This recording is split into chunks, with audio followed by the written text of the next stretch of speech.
오늘 주신 하나님의 말씀은 요한복음 16장 1절에서 11절까지 말씀입니다. 같이 봉독하겠습니다.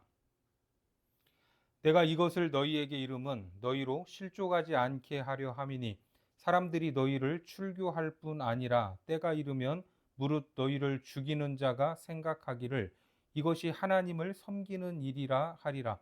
그들이 이런 일을 할 것은 아버지와 나를 알지 못함이라. 오직 너희에게 이 말을 한 것은 너희로 그때를 당하면 내가 너희에게 말한 이것을 기억나게 하려 함이요 처음부터 이 말을 하지 아니한 것은 내가 너희와 함께 있었음이라.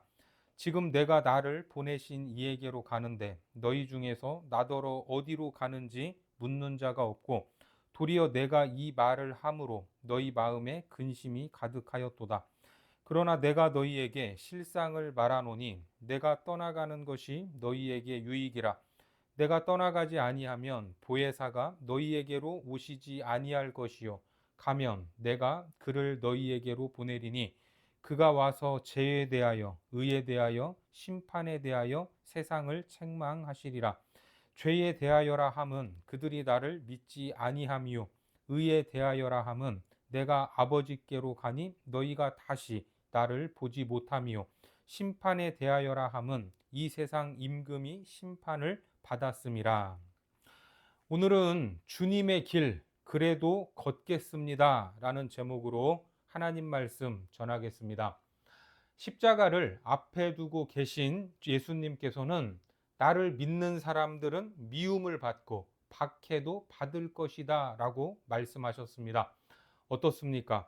교회를 다니면 괜히 욕먹고 사람들에게 따돌림을 당한다 라고 하면 그 마음이 좋겠습니까?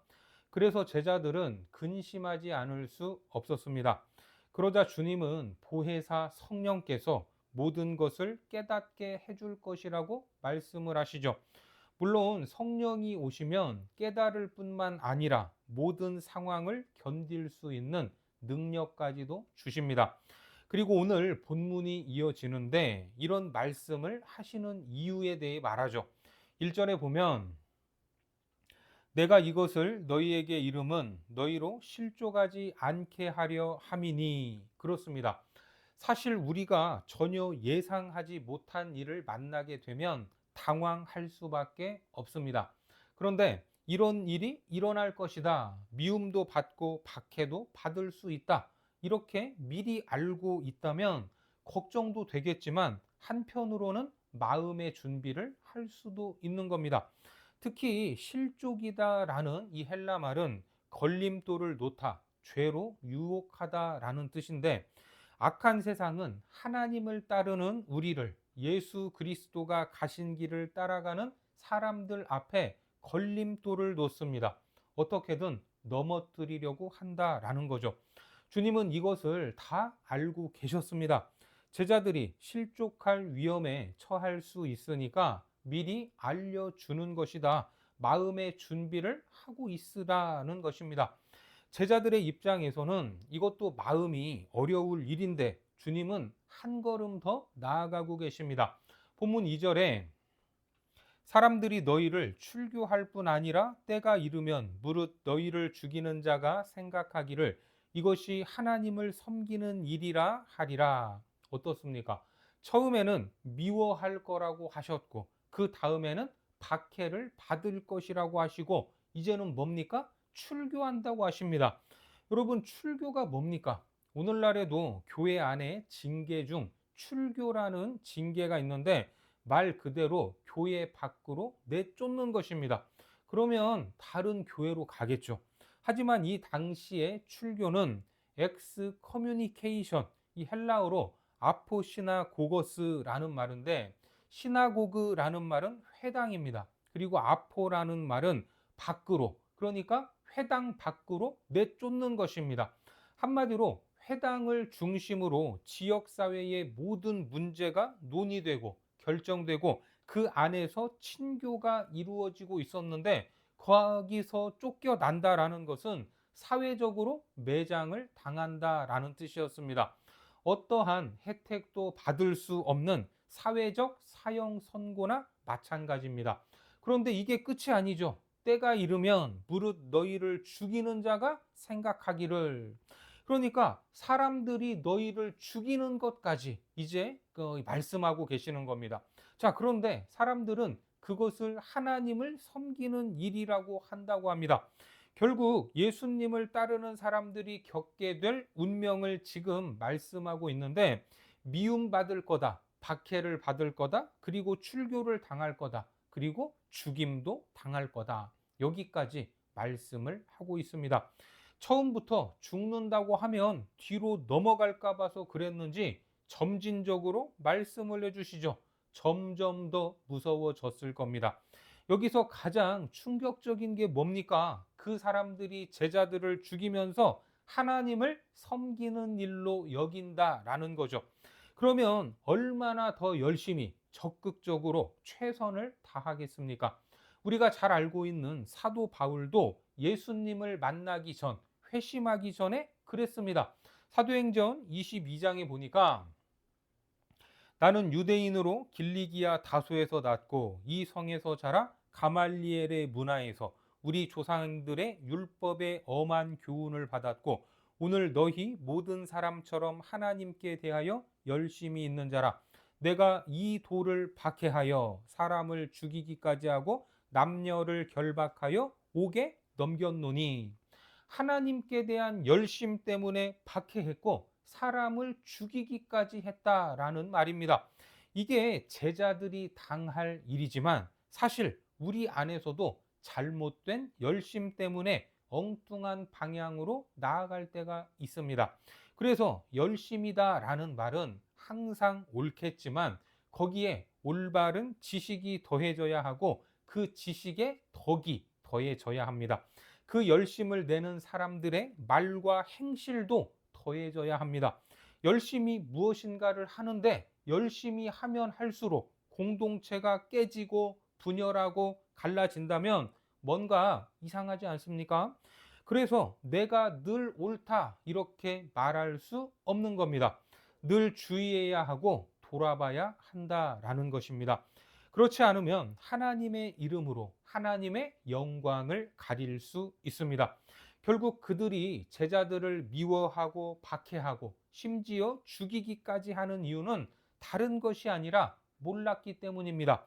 본문 3절에 보니까 그들이 이런 일을 할 것은 아버지와 나를 알지 못함이라. 여러분, 모르면 용서가 다 됩니까? 아닙니다. 사실 모르는 것, 무지한 것이 죄가 됩니다.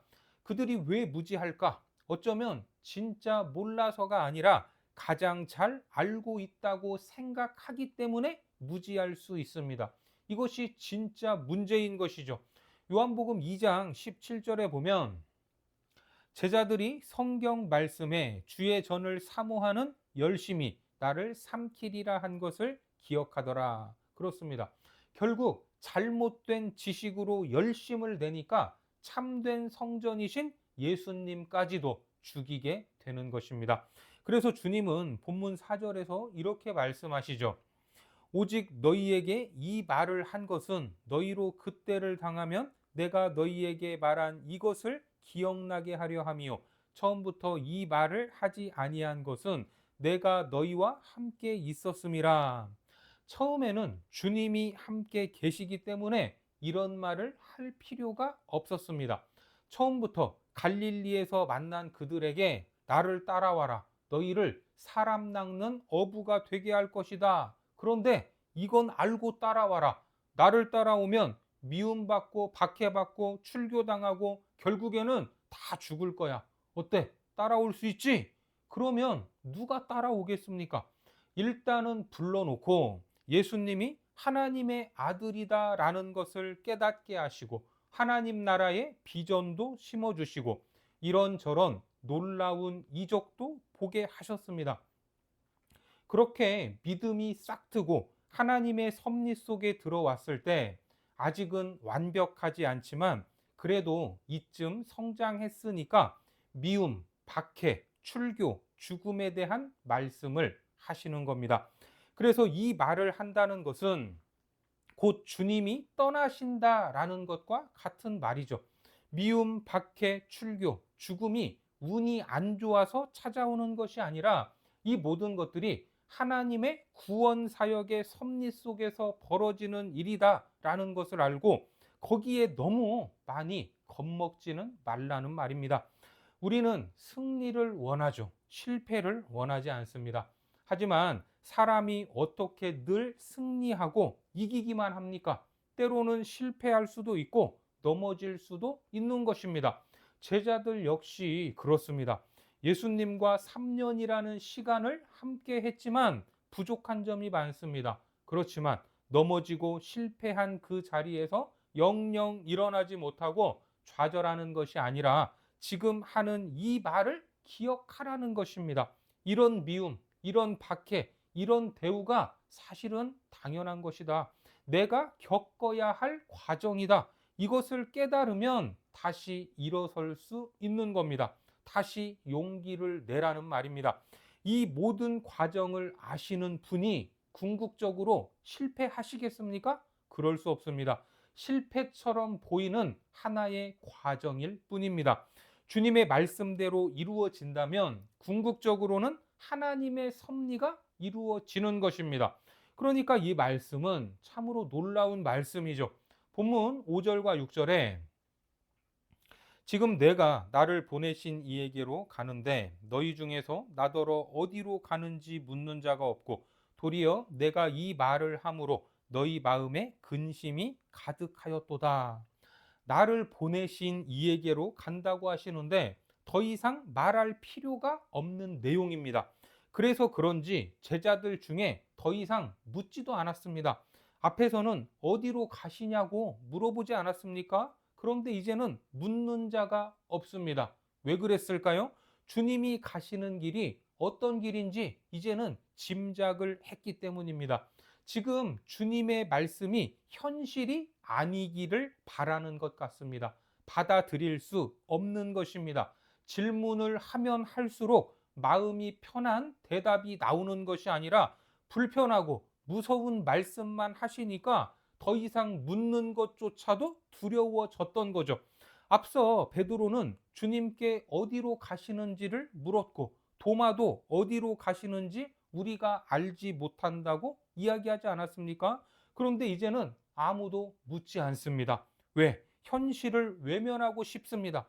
고난이라고 하는 그 현실을 외면하고 싶은 것입니다. 마치 어디로 가십니까? 라는 질문이 불경한 질문처럼 느껴집니다. 이게 바로 어떤 상태입니까? 근심에 사로잡힌 그런 상태입니다. 근심이 그들의 마음을 확 사로잡고 있습니다. 이게 근심이 가득 찼다고 얘기할 때 가득 차다 여기에 플레라오라고 말을 하는데 꼭대기까지 가득 차서 다른 것이 들어갈 수 없는 그런 상태를 말합니다. 지금 제자들은 그런 상태 속에 빠졌다고 이야기를 하고 있습니다. 근심에 사로잡혔다. 이게 무엇입니까? 다른 것이 더 이상 들어갈 여지가 없이 사로잡혔으니까 거기까지 붙들려 있는 겁니다. 자유가 없고. 그래서 그러한 모습을 주님은 지금 보고 계십니다. 7절에 보니까 그러나 내가 너희에게 실상을 말하노니 내가 떠나가는 것이 너희에게 유익이라. 내가 떠나가지 아니하면 보혜사가 너희에게로 오시지 아니할 것이요 가면 내가 그를 너희에게로 보내리니. 우리는 언제라도 예수님이 곁에 계시면 좋을 겁니다. 그런데 주님은 내가 떠나는 것이 오히려 너희에게는 유익이다라고 말씀을 하시죠. 왜 그렇습니까? 내가 떠나가야만 보혜사가 오시기 때문입니다. 사실 스승이 계시면 스승의 결정을 따르기만 하면 되죠. 그런데 스승이 계시지 않으면 이제는 내가 결정하고 그 결정에 대한 책임도 져야 합니다. 그러니까 내가 떠나는 게 너희에게 유익이다라는 말은 나는 떠나가지만 너희가 나의 몸으로서 삶을 시작할 것이다라는 말이기도 합니다. 내가 떠나야 너희들은 내 뜻이 무엇인지를 묻게 될 것이고 그 뜻을 알게 하는 이가 바로 보혜사 성령님이시다라는 말입니다. 역설적이지만 예수님은 제자들 곁을 떠나시지만 사실은 성령을 통해 더 깊이 관계하시는 겁니다. 그 보혜사 성령이 하시는 일이 무엇입니까? 9절에 8절에 보니까 그가 와서 죄에 대하여 의에 대하여 심판에 대하여 세상을 책망하시리라. 이 책망한다라는 말은 꾸짖다, 훈계하다라는 뜻이지만 빛을 비추어 실상을 드러낸다라는 의미도 있습니다. 성령이 빛을 비추면 어둠이 폭로되지 않습니까? 그리고 하나님을 믿는 사람들에게 죄가 무엇인지, 의가 무엇인지, 심판이 무엇인지 알게 만드는 겁니다. 이 말씀은 죄와 의와 심판에 대해서 세상이 잘못하고 있다라는 것을 전제로 하는데, 당시 유대인들이 얼마나 잘못된 생각을 가지고 있었는가, 그것을 드러내는 말씀입니다. 그리고 하나둘씩 차례대로 설명을 하시죠. 9절에 보니까 죄에 대하여라 함은 그들이 나를 믿지 아니함이요. 우리가 생각하는 죄는 일반적으로 하지 말라고 했는데 그것을 하면 죄라고 생각을 하죠.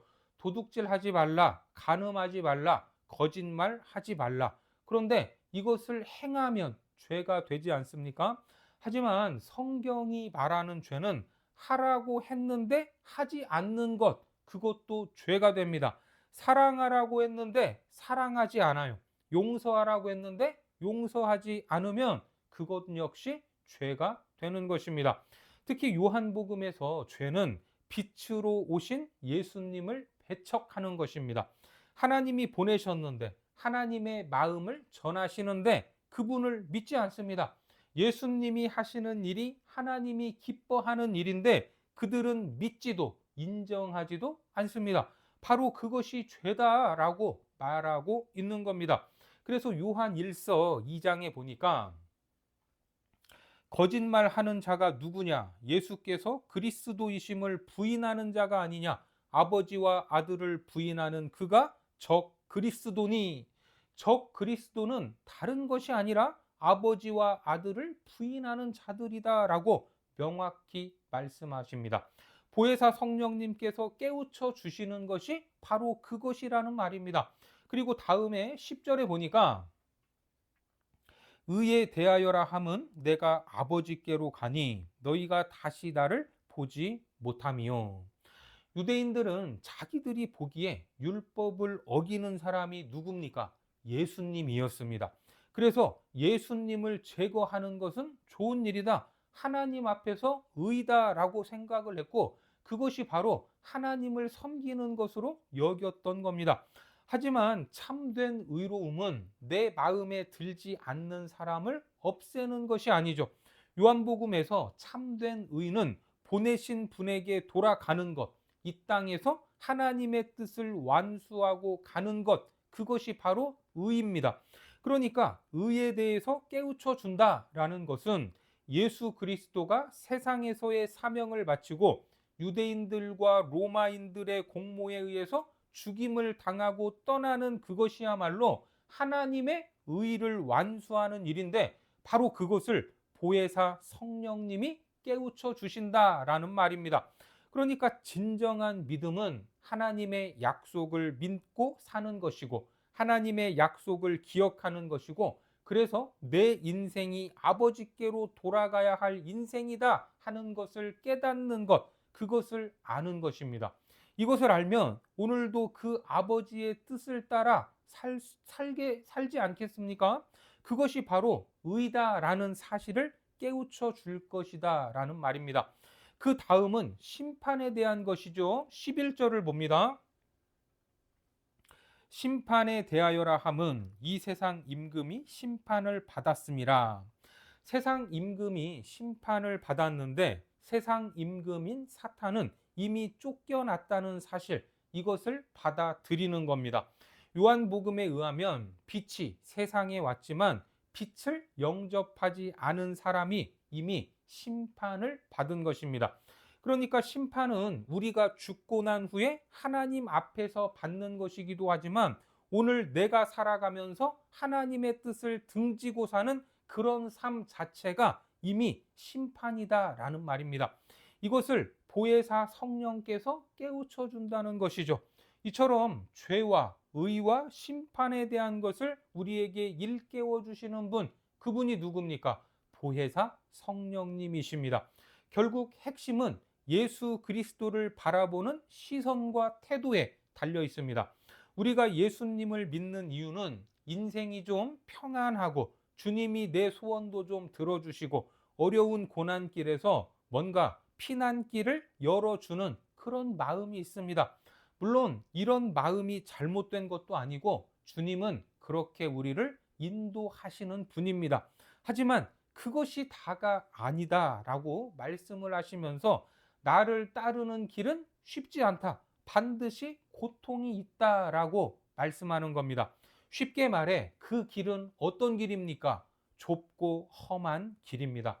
마태복음 7장에 보니까 좁은 문으로 들어가라. 멸망으로 인도하는 문은 크고 그 길이 넓어 그리로 들어가는 자가 많고 생명으로 인도하는 문은 좁고 길이 협착하여 찾는 자가 적음이라.